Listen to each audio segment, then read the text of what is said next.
afternoon, everyone. I'm Wade Austin with Tri-State Bobcat, and snow is finally on the way. So this afternoon, we're going to do a little demo here on how to start our brand new Toro snowblower. So I'm just going to go step by step with this. But what do we need to do first? We need to add fuel. So I've got a can of our Toro all-season fuel here, and I'm going to add that to the tank. I'm just going to top this off. I've already added fuel most of this today. So we're good to go there. Now how do I start this? Very, very simple. Toro has done me a favor and printed everything out beautifully on this decal here. So I don't need to go and sit there and look at the instruction manual. I can just kneel down here and take a look. So now that I've added fuel, I can get down here to start the machine.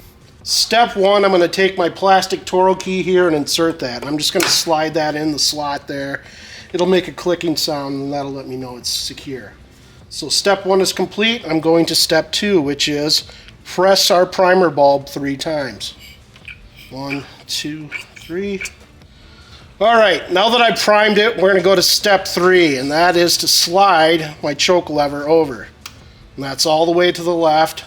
If I slide it back to the right, that's off. So it's all the way to the left. I can proceed to step 4, which is get up here and grab my recoil. So I like to make sure my throttle lever's in the middle position there.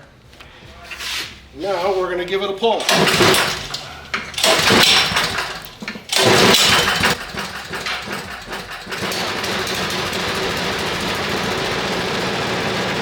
it's started, I'm going to slide the choke lever back to the right.